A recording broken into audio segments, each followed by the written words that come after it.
Magandang araw po at tayo magdo-drawing naman ngayon. At ito ang aking self-portrait. At gagawa tayo ng sketch. So, welcome back po sa ating channel. At magsimula na tayo. Kaso sobrang init eh.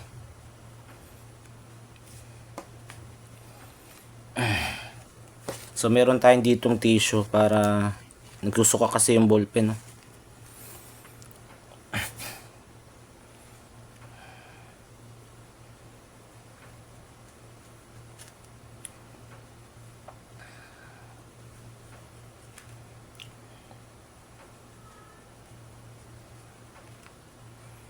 Pero first time ko lang gagawa ng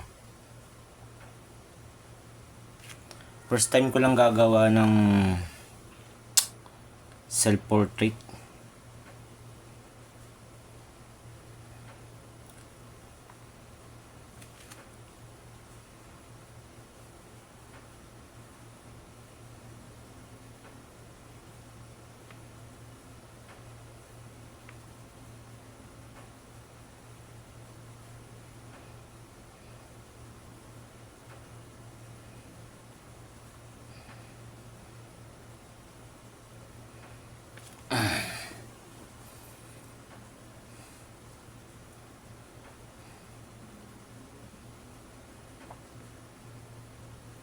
Yun nga, nagsusuka na oh.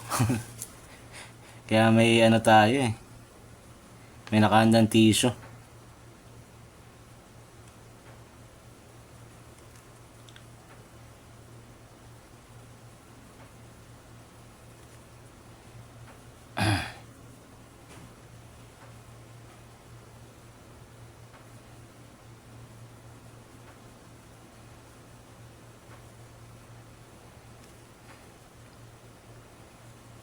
Medyo matagal din tayong hindi nakapag-drawing. Ngayon lang uli.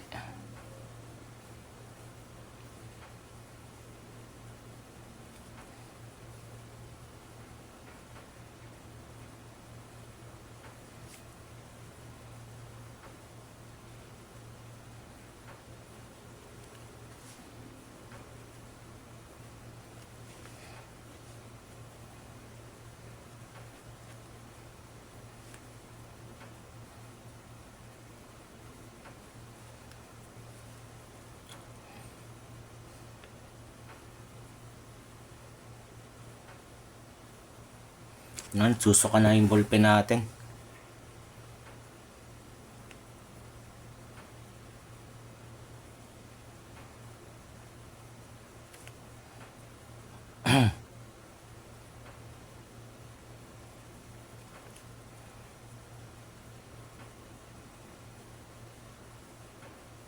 Ginaya ko dito yung yung post ng Thinking Man. Siya yung parang ribulto.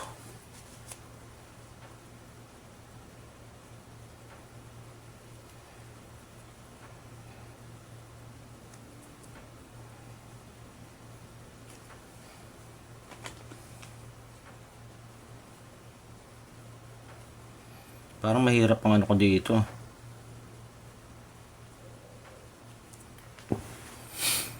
Mahirap ang ating post ah.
Ang tagal na natin di nagdo-drawing kaya magulo eh.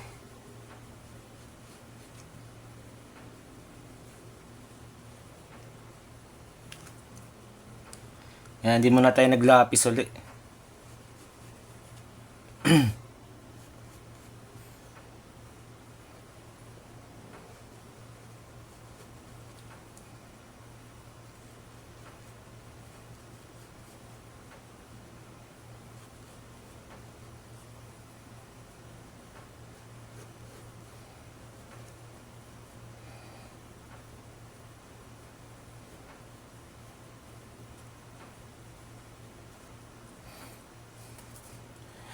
Hindi, parang ang gulo ng posing ko rito.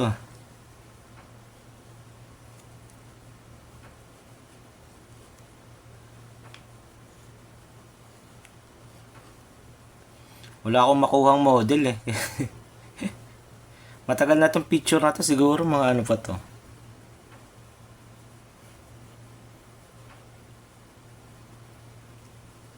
January, January siguro.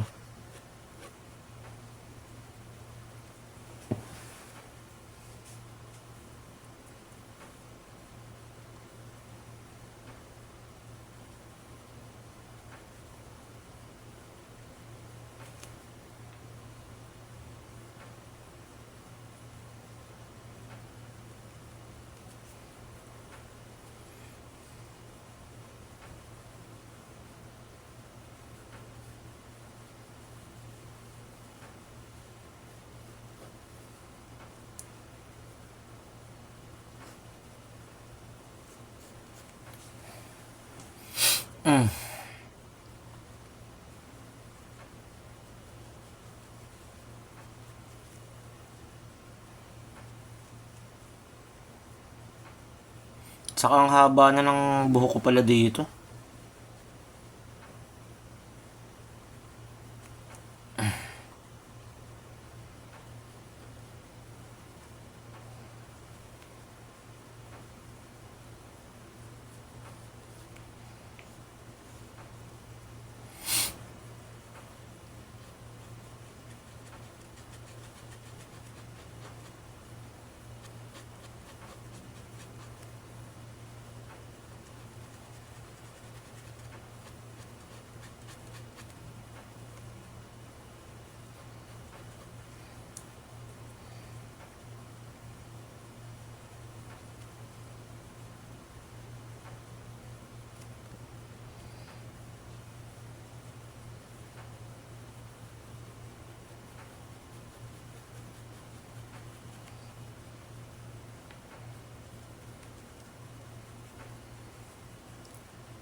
So ganito lang ako mag-drawing talaga. Hindi talaga, hindi perfect. Naku, tumutulo yung pawis ah.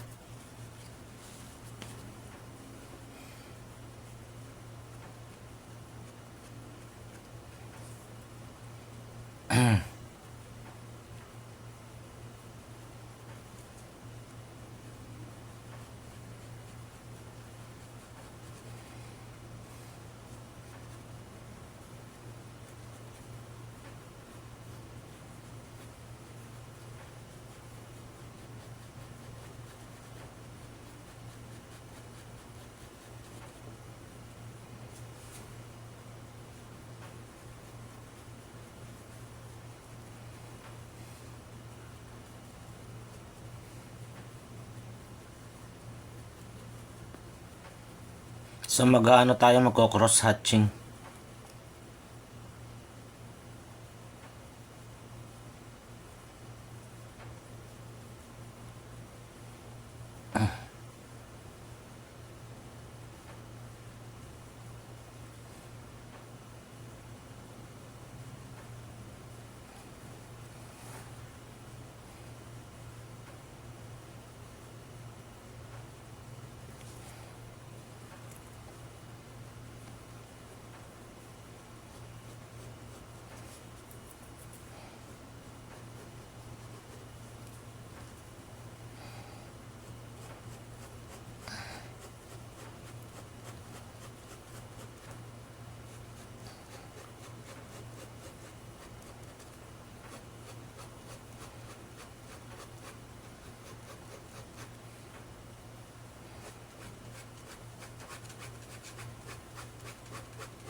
Kaya nakakapagod lang talaga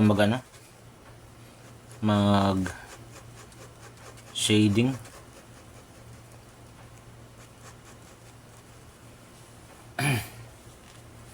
Pag nagdo-drawing nga pala ako, hindi ko pala nasabi sa inyo.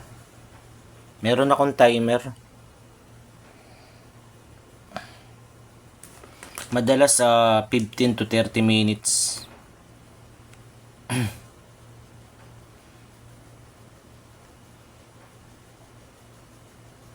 Para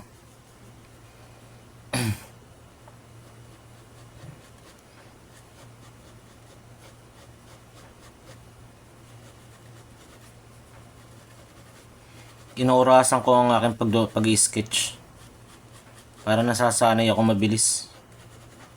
Kaya lang sabi ko nga sa inyo, hindi naman tayo ganun ka saka marami tayong gagawin portrait ngayon kasi mahina talaga ako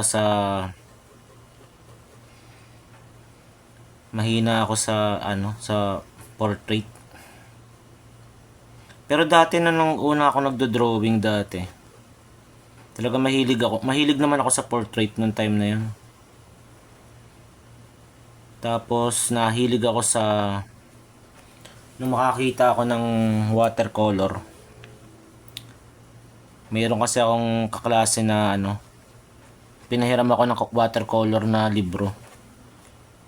So nahilig ako sa landscape.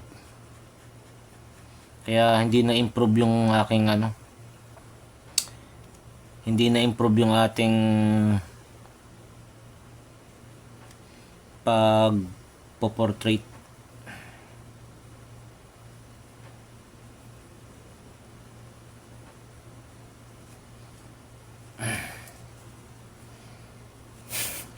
Kamukha ba?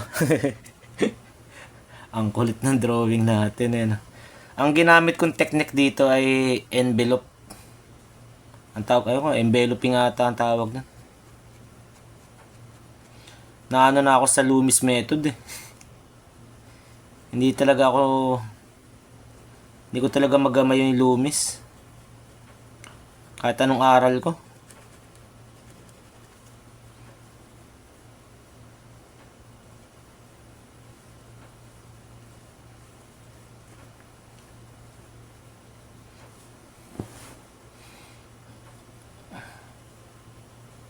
Marami siyang lines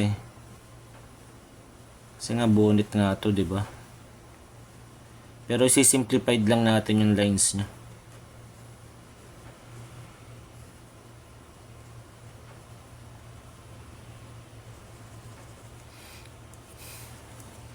Nagsusuka na yung ballpen, pero minsan okay lang sa akin magsuka yung ballpen Parang na rin effects.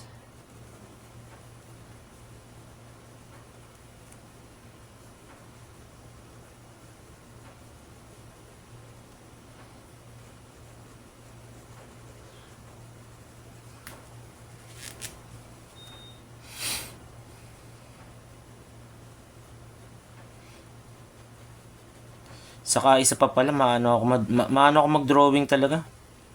Madumi. Mahilig ako ng mga ganito cross-hatching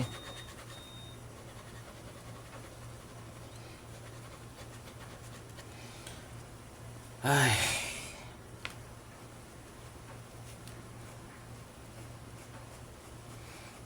Kasi napansin ko kasi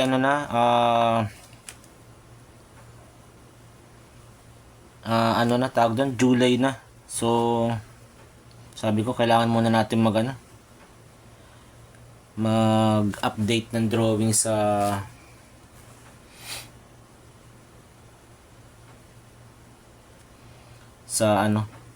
ating playlist. Tagal na natin din nakapag-drawing talaga So ako naman kasi pa nagdo-drawing, hindi ko ina-stress yung sarili kong gayahin yung kagaya nito ng picture ko. Ini-enjoy ko lang yung process. So kumbaga habang nagdo-drawing, nag-aaral, Parang ganun lang.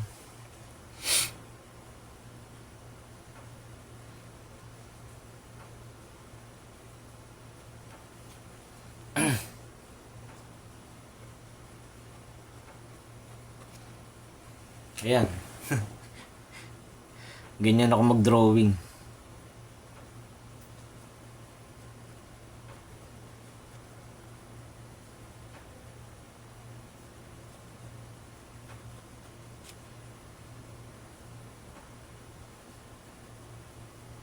Simplified na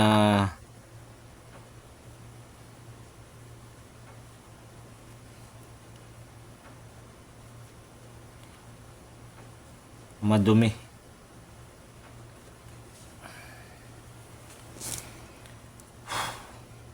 So meron tayo ditong wrinkles.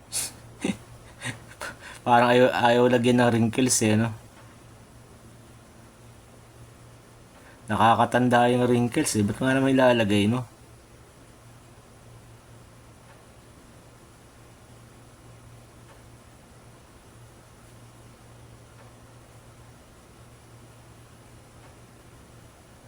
Pag mata talaga napakaselan.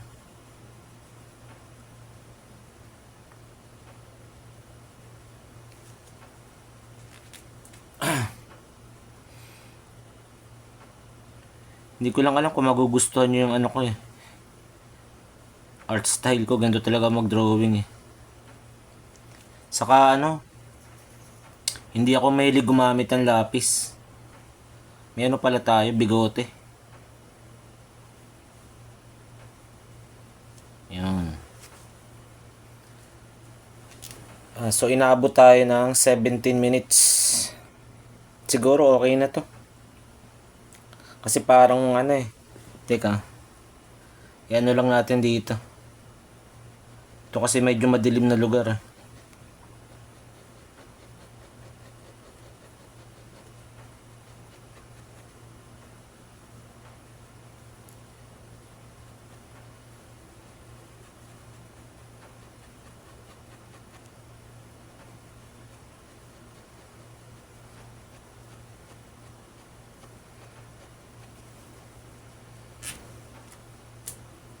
So ano ngayon, July.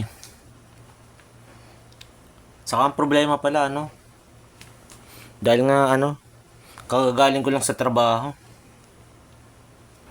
Medyo pagod ta. Pagod yung mata natin.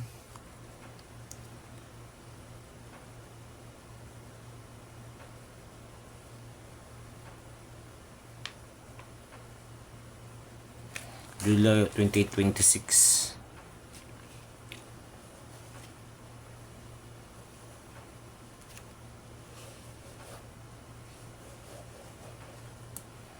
Ay, okay na. Gulo ng perma natin eh, no? At sana nag-enjoy po kayo sa ating drawing session ngayon sa ating channel. At siguro, bala ko kasi araw-araw na tayo mag-drawing eh. So, yan po ang itsura ng ating sketch ngayon. So, ang ginamit lang natin dito ay enveloping. So, tinan nyo dito, yung triangle dito sa ilong, di ba? Ginaya ko lang dito. Parang ano, gumawa lang ako ng key lines. Ayun. Tapos yun, in-sketch na natin. So hanggang sa muli, at bukas naman kukulayan natin to ng, ang tawag dito, kukulayan natin ng acrylic. So salamat po sa mga nanood at sana makita-kita tayo sa susunod nating mga video. Salamat po.